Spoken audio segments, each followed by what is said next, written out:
Alright mga idol, boxing update po tayo. Cuadralas General Casimero. Kahapon po mga idol ay naibalita po natin na talagang nagkaroon po ng sparring, no?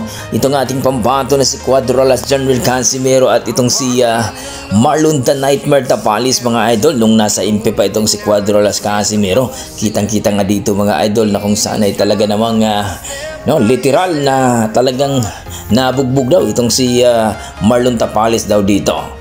So marami nagsasabi mga idol na hindi talaga uubra itong si Tapalis kay Cuadralas Casimero kung sila daw talagang maglaban. Kitang-kita mo naman daw sa forma daw talaga talagang si Casimero ay naka-open, no? Talagang makikita mo ang kalaban.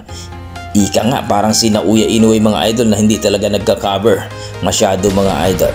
No, hindi kagaya ni Marlon Tapalis na halos di na makita mga idol ang kanyang makakalaban. Well mga idol, marami nagsasabi din na hindi rin basta-basta ito makalaban itong si Marlon Tapalis kung sakali sila ang maglaban. Kung baga, may dugong Pinoy itong si Marlon Tapalis. No? Hindi ito basta-basta na easy win ito ni Casimero kung sakali silang maglaban. Pero marami din nagsasabi mga idol na gagapang lang daw itong si Tapalis ni Casimero kung sakali ay maglaban ito mga idol. So 50-50 nga yan mga idol ang kanilang komento kung saan mga idol maraming pumabor kay Casimero, marami din na naniniwala kay Marlon Tapalis na tatalunin daw si Casimero. Pero kayo mga idol, ano masasabi niyo dito?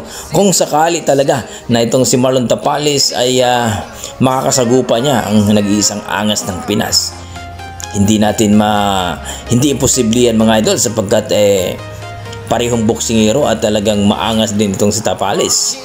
Kung baga, sabi nga niya, siya daw ang makakatalo kay Naoya Inoue kahit natalo niya siya at binugbog, literal na binugbog at gumapang itong ating nag-iisang The Nightmare Tapalis mga idol. So please comment down below mga idol kung tingin nyo ay mananalo si Marlon Tapalis dito kay Casimero. Sa kabilang banda mga idol, ito na nga mga idol, no?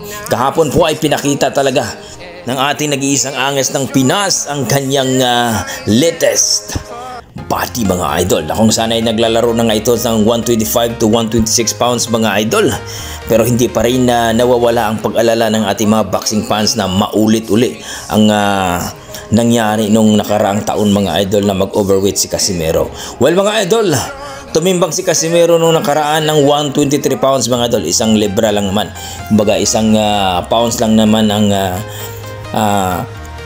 overweight ni Casimero. At ngayon mga idol ay 128 po ang kanilang paglalabanan, kumbaga 127.9 dapat itong timbang ni Cuadralas Casimero. Pero dito sa talagang katawan ni Casimero ngayon mga idol na bato-bato at talagang manipis na, ay sigurado kuhang-kuha na ang tamang timbang mga idol. Pero alam naman natin, ang ating mga boxing fans ay talagang worry at nag-alala talaga na sana makuha daw ni Casimero ang tamang timbang sapagkat nakita daw nila mga idol, no, kahit nandyan na sa Kyrgyzstan ay nagsasauna, no, jacket pa rin si Cuadralas Casimero.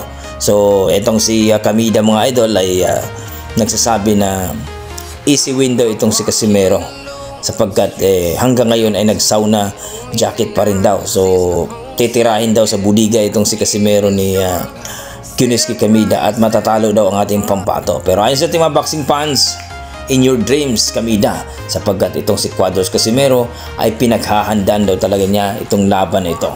So kumbaga, bawal matalo si Cuadralas Casimero ito. So ayon sa ating mga boxing fans, dalawa daw ang kalaban ni Casimero dito, ang kanyang timbang at ang kanyang kalaban na si Kuniski Kamida. So kayo mga idol, ang masasabi niyo dito sa timbang ni Cuadralas Casimero? Sigurado na nga ba na makukuha ni Alas ang tamang timbang dito sa 128 o cut sweet sila sa 128 mga idol? Pero credit pa rin to sa 126 kung sino ang mananalo dito mga idol. So please comment down below mga idol para ating pag-usapan. Maraming salamat.